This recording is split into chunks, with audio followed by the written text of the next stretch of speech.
anyone who is looking for a battle with me and the police or with me and the civil service, they will not get it. Prime Minister Philip Pierre's response to the Police Welfare Association, the PWA. Last week, he announced an agreement between the government negotiating team and all trade unions on a 13% wage increase covering the period of 2 trienniums. However, a now viral voice note signed to the general membership of the Royal St. Lucia Police Force by the PWA President, Cameron Law, seems to indicate that members are divided over the government's proposal. The PWA President highlighted a disagreement with the GNT regarding fringe benefits, particularly the demand for an increase in the risk allowance for police officers. What we have done in negotiations, if you look at the document that is circulating, where the risk allowance was proposed at $1,000 and the GNT decided that it is something that they cannot afford to give at this point, we proposed our counter proposal to that to agree with the GNT, the employer need to minimize the risk by providing bulletproof vests within 6 months of signing the agreement to every police officer and exploring other means of non-lethal weapons to subdue offenders.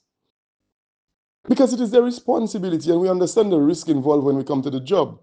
But if the employer is not going to provide the tools that would cause the risk to be minimized, then we have to look for a risk allowance. But if they're willing to provide those tools, then our risk allowance, we could go easy on it. Prime Minister Pierre, in response, says that the government is open to discussion with the PWA. I've made abundantly clear. I am not in the business of fighting with people who have to make the country run. I have not got involved in any of these negotiations. The government negotiating team has been discussing.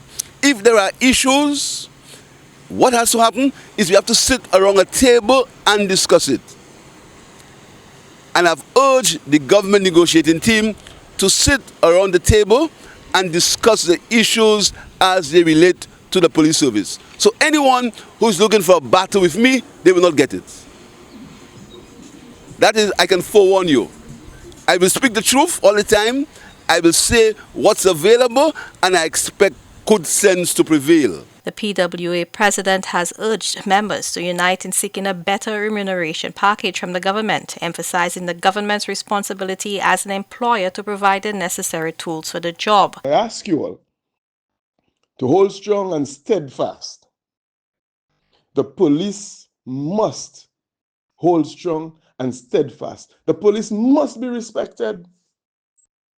We must be respected and we must respect ourselves. We must understand what we are worth in this time. And this is the problem. We have, for far too long, not understood that if we bind together, anything is possible. And that's all I'm asking. While acknowledging that employee benefits are determined by the government's financial capabilities, the Prime Minister expressed a desire to achieve a positive outcome for both parties. Although some people are calling for war, we're not calling for war. We're calling for discussion, we're calling for compromise. So let me say it again.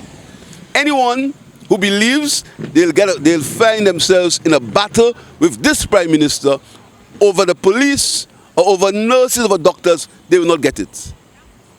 This is something that I have made abundantly clear. So let's talk, let's discuss it, let's make it work. Prime Minister Pierre reaffirmed his administration's commitment to investing in the RSLPF's manpower to improve their management of the crime situation. Let's just cool the temperature down. Let us live in a country for everyone to be able to exist peacefully. For the DBS News World, I am Zane Romulus.